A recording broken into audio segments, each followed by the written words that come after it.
आज हमारे साथ है भोपाल विधानसभा मध्य के प्रत्याशी भारतीय जनता पार्टी के श्री ध्रुव नारायण सिंह, और ये उनकी दूसरी पारी है। पहले भी उन्होंने इसी क्षेत्र से कांग्रेस प्रत्याशी को हरा के जीत हासिल करी थी। तो इस बार हम फिर उनसे जानेंगे कि क्यों लोग उन्हें वोट दें।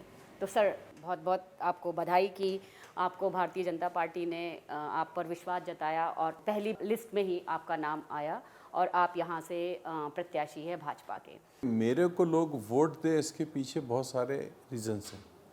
सबसे पहला तो रीज़न है कि भारतीय जनता पार्टी का मैं प्रतिनिधित्व करता हूँ और भारतीय जनता पार्टी के जो हमारे नेता हैं, चाहे राष्ट्रीय नेता हो माननीय नरेंद्र मोदी जी, चाहे प्रदेश के नेता हो माननीय शिवराज जी, इनके जो काम है, जो इनकी छवि है और पार्टी की जो एक इमेज है जनता के बीच में, वो इमेज मेरे को बड़ी सहायक है। पार्टी ने जो जनहित के कार्य किए, नरेंद्र मोदी ने जिस तरीके से भारत का नाम पूरी दुनिया में आज जिन ऊंचाइयों पे पहुंचाया, तो एक तो रीज़न ये है सबसे बड़ा।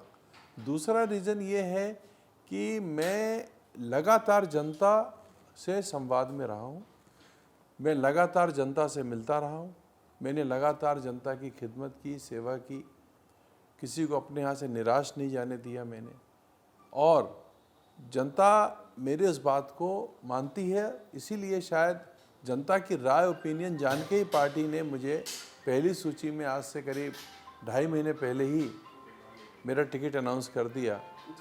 तो यही कारण था। तीसरा रीज़न जो सबसे बड़ा है कि पार्टी ने मुझे जब पहले टिकट दिया था और मैं जीता था, तो उस वक्त मैंने जो 5 साल काम किए थे, उन कामों से को जनता आज तक याद करती है और जनता का ये मानना भी है कि उसके बाद से इस विधानसभा क्षेत्र में विकास के कार्य हुए नहीं।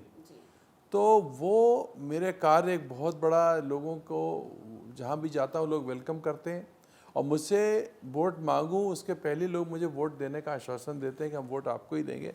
और मैंने पिछले कार्यकाल में जब मैं विधायक था तो उस वक्त मैंने ये पुस्तक भी छपवाई थी अपने 5 साल के कार्यकाल की, जिसमें पूरे सचित्र आपको सारे कामों का विवरण मिल जाएगा। तो मैंने इसीलिए कि इसको मैं डॉक्यूमेंटेड करूं अपने काम को, और ये सामने है और जनता उस बात को मानती है। मैंने बोर्ड लगवाने में यकीन नहीं किया, मैंने लोगों के दिलों में लिखा कि विकास कार्य मैंने किया है। और जिस तरह से मेरी अवेलेबिलिटी है जनता की, मैं सबके फ़ोन उठाता हूँ, सबसे बात करता हूँ, तो वो भी एक बड़ा रीज़न है कि लोगों को मुझ पर बड़ा विश्वास है। जब आप पर्यटन विभाग में जब अध्यक्ष पद पर थे, उस समय का जो दौर था, उस समय आपने मध्य प्रदेश को एक नए मुकाम पर पहुंचाने की कोशिश की। पर्यटन के नक्शे पे मध्य प्रदेश आया भी है। लेकिन अब अगर हम आज बात करें तो मध्य प्रदेश का जो टूरिज़्म विभाग है, उसकी जो प्रॉपर्टीज़ है उसको आज बेचा जा रहा है और कहीं जॉइंट वेंचर में उसको चलाया जा रहा है, और उसके 2 धड़ भी हो चुके हैं, बोर्ड भी बन गया है और कॉरपोरेशन भी बन गया है। देखिए, मैं जब पर्यटन का अध्यक्ष बना उस वक्त पर्यटन बंद होने की कगार पे था और मंत्री जी हमारे जो थे, सार्वजनिक उपक्रम के मंत्री बाबूलाल गौड़ जी की नोटशीट भी थी कि टूरिज्म डिपार्टमेंट को बंद कर देना चाहिए, इसका कोई भविष्य नहीं है। लेकिन हमें जब अध्यक्ष बनाया गया उसके बाद हमने अपनी पूरी टीम के साथ काम करना शुरू किया और मध्य प्रदेश पर्यटन पूरे देश में सबसे अग्रणी राज्य पर्यटन बना और सारी हमारी यूनिट्स जितनी थी सब प्रॉफिट में चल रही थी। लोग पर्यटन के नाम से खुश थे। हमने सोशल कॉरपोरेट सोशल सर्विस के तहत पूरे प्रदेश में काम किए, चाहे वो कहीं पार्क बनाना हो, चाहे कहीं पानी की समस्या हो, चाहे कहीं अप्रोच की समस्या हो। हमने कॉरपोरेट सोशल रिस्पॉन्सिबिलिटी के तहत पूरे प्रदेश में काम किया। हमने तो भोपाल की सड़कों के ब्यूटिफिकेशन के लिए नगर निगम को पैसे दिए थे, बहुत सारे, सब मुझे अमाउंट याद नहीं है। तो हमने उसको उस ऊंचाई पे पहुंचाया क्योंकि वर्क कल्चर लेके आए हम। तो वर्क कल्चर से हम उस एक बंद होते कॉरपोरेशन को एक प्रॉफिट में लाए, एक वर्किंग में लाए। हमने सबसे पहले वहाँ के कर्मचारियों को उनके ड्यूज़ दिए, जो भी उनको बहुत सालों से महरूम थे। तो कुल मिलाकर अगर आप में काम करने की, प्लान करने की क्षमता है, आप पूरी टीम को साथ लेके चल सकते हैं, तो कोई भी महकमा, कोई भी कॉरपोरेशन ऐसा नहीं है कि जो काम ना कर सके, प्रॉफिट में ना रह सके और सरवाइव ना कर सके। और सर, उसी का एक सफल उपक्रम जो आज चल रहा है डोडी का, शायद वो आप ही के समय पे शुरू हुआ था, लेकिन वो आज भी देखा जा सकता है, जिसको हम मील का पत्थर मान सकते हैं कि पर्यटन में ऐसे और उपक्रम शुरू हो तो शायद पर्यटन विभाग और आगे बढ़े। लेकिन अब मैं जानना चाहूँगी, जब आप बीडीए के अध्यक्ष रहे उस समय आपने भोपाल के जो विकास को एक नई ऊंचाई पर लेकर आए और उसी दौर में एक नई योजना चालू हुई थी, किसानों के साथ मिलकर आपने शुरू की।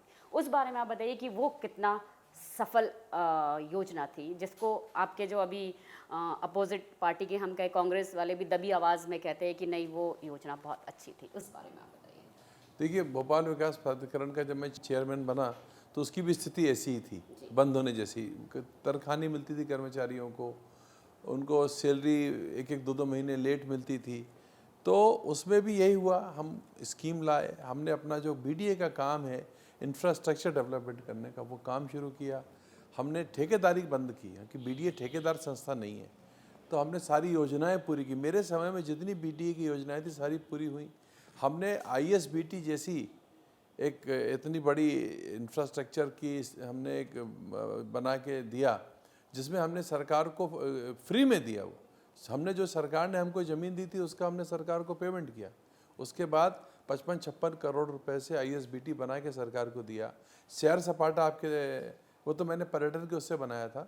और बीडीए से सारी कॉलोनी की, बीडीए के सारे कर्मचारियों को ड्यूज़ दिए, प्रमोशन दिए। और बीडीए को जब मैंने छोड़ा था तो शहर में 700-800 एकड़ ज़मीन बीडीए उसका मालिक था। और जब मैं बीडीए में गया था तब बीडीए कई 100 करोड़ से ज़्यादा कर्जे में था। वो कर्जा पटा के बीडीए को हमने अर्थव्यवस्था अच्छी की। 1 तारीख को तनख्वाह बढ़ने लगी थी वहाँ पे, 1 तारीख को सबको तनख्वाह मिल जाती थी। और सारे काम बीडीए में भी कॉर्पोरेट सोशल सर्विस हमने शुरू की थी और उसके तहत वहाँ पे हमने शहर में बहुत सारे काम किए थे।